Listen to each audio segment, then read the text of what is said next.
Because let's not forget about basketball, the semi-finals for D Tigers. Wow. Well, like I always say, expectations always high when you talk about sports such as these. But the African champions just narrowly missed out on the chance of winning the gold medal.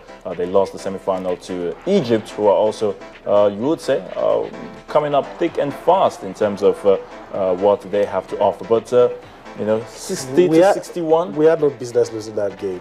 And I think the problem started from the first quarter. Yeah. The gap in the first quarter was too much. But every other part of that game, I think it was 7-point deficit. They had to. At some point in the fourth quarter, it was balanced.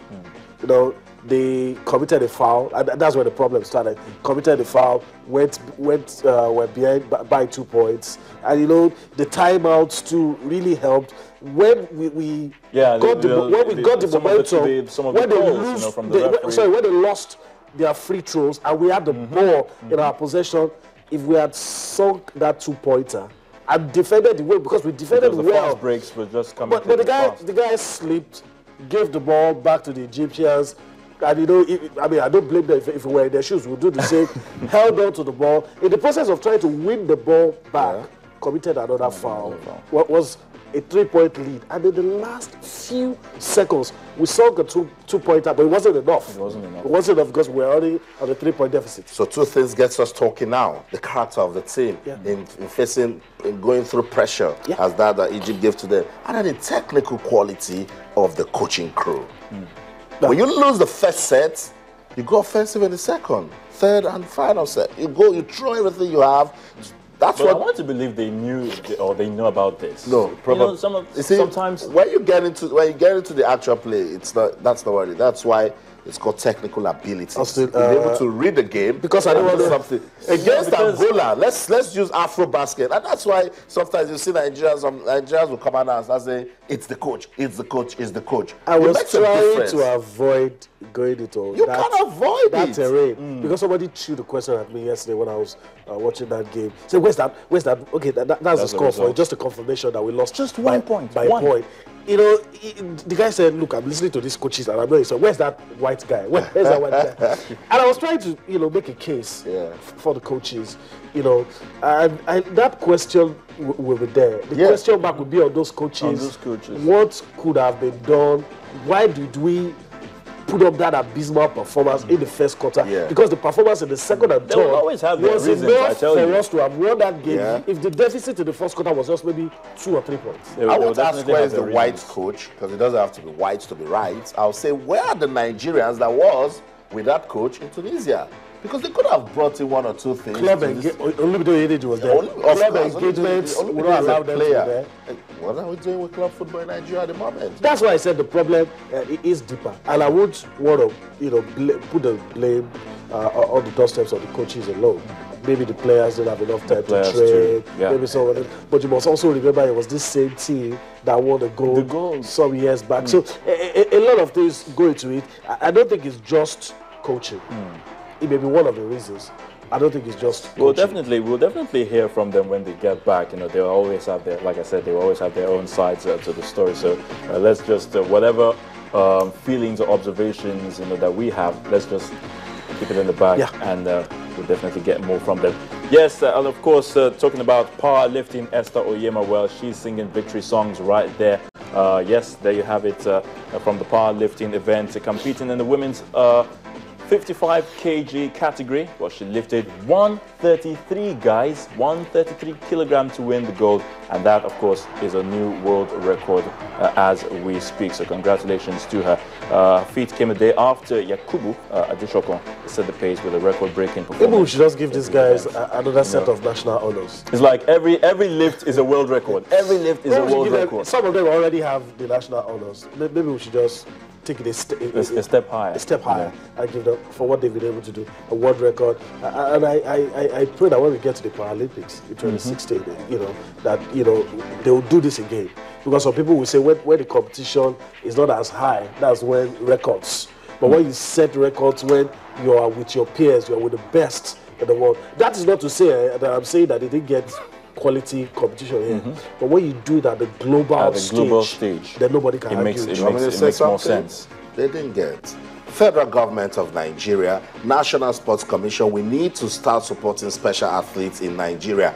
Go to the National Stadium at the open space in front of the National Institute of Sports. That's where you see Esther Onyema, Loveland. You see all of these guys there, that's where they train on their own. No support. At some point, I didn't want to throw this in, but I have to say, no support whatsoever. At some point, these athletes were told to pay. To even use to it. pay the use And the it's that, facilities. I don't want to say that, but it's bad. If we expect to win gold and do well, we must encourage people who on their own want to train. And I also hear that the Lagos State government is saying that sporting facilities in communities should be thrown open. Yeah. No gate fee. And I think that is commendable. That is commendable. That's not what it is. But that's not what it is. Important. We mentioned that in Lagos State is not even what it is. Try and drive into the stadium. Even sometimes some of the athletes out see the problems that happen between volleyball and basketball when we get ready for the African Games. So it's a lot of problems. But it's a step in the right direction if you have like 20 communities or 20, local, in every local government, you have sporting facilities. Whether or not it's grade A is a different thing. But that you can go there and train. And nobody's going to ask you to pay anything. You can go there, use the facilities for free. It's not too late to start. It's a step in the right direction. You go to Teslim, find out some athletes are not allowed to go in there to make use of the facility, to just even train. I remember when I was trying to... Is it fair that they would damage some of the well, facilities whatever there? it is, these facilities, as Yemi said, should be made available for athletes. So it's very simple. Why are we trying to put the National Stadium to some of these athletes? Oh, because they feel the National Stadium is rotten, and nothing can be done and to gone. it. And that's why I keep saying that it's a problem. We must do something about... Look, if we can't do anything about that National Stadium, I would say let's get some bulldozers there and pull down that structure. No, I'm serious about it. You don't want to know the sort of money some people are getting out of hosting events pull at it the down. National Stadium. Bring down the whole thing. A lot of history in the National Stadium. I just think we should not allow that edifice to just rot and waste away. I think there's something should be done. Maybe the DG in its capacity should be able to do something. I tried. That's what you get when we try to bring politics into our sports. It's the biggest problem with sports in this country. Politics should be separated from sports. Bolaji Abdullahi in his own way tried to even say, okay, let's concession it to anybody that is interested.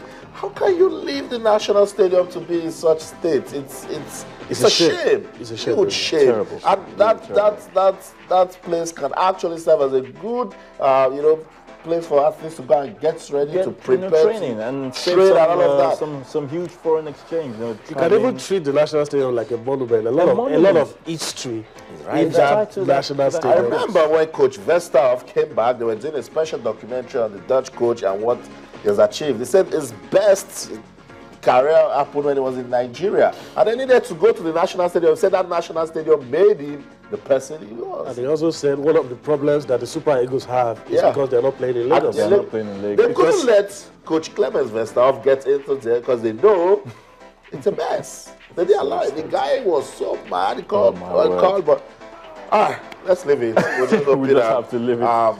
We keep getting better at the African Games. Our special athletes that are doing big things. Let's bring you into all of this now. Let's get you talking. You already see messages on Twitter and on Facebook. But let's invite you properly. It's showtime, sports fans. You can be part of the show on Twitter. We're channels_sports, and on Facebook we're channels-sports. You have questions, comments, and suggestions. Talk to us using the following hashtag: African Games, athletics, Nigerian fencing.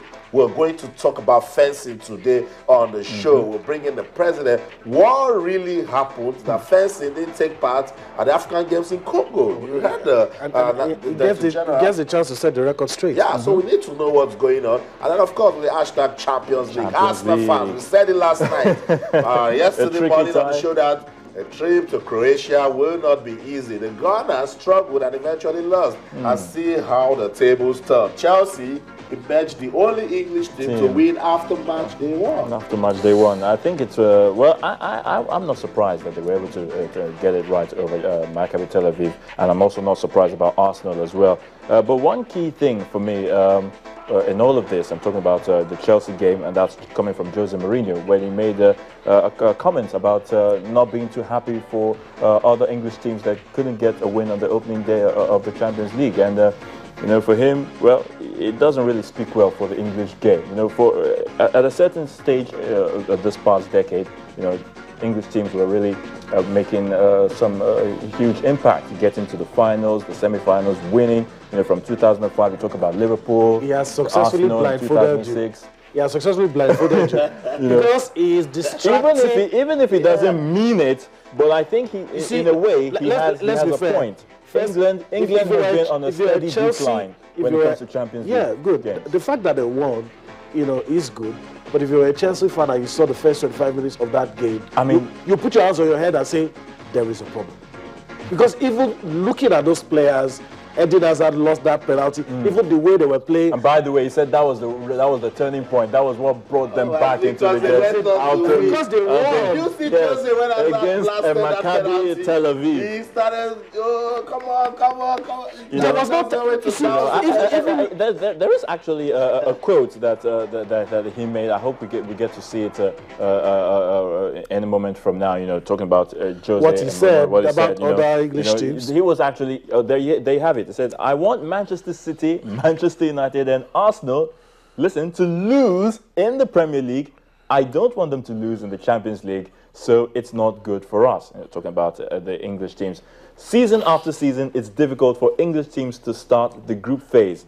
It's bad for English football. End of quote. That's Jose Mourinho. Mind games. Mind games. Nothing more. Nothing more. Mind games. And he look. Instead of making us talk about how well his team played, we're looking at this. We're now looking at this. He's a master of the art. And really, I don't put too much into any comments made by Jose Mourinho. I want to look at the game. Don't forget, he has a big game against Arsenal in the Premier League. It's all, diversionary tactics. He was lucky to be playing it a side like Maccabi Tel Aviv. Because they did have their chances too. Yeah. And inexperienced, the goalkeeper gave away. Just going forward, they had no ideas. That penalty. Going forward, they had no ideas. You know, it would have been much trouble for them if they were playing a team like Bayern or somebody on the same level. Galatasaray. At that point. But good victory for Chelsea. I hope they enjoy it. We look forward to this weekend. See what happens when they take on the Gunners. Anything can happen. Anything can definitely happen.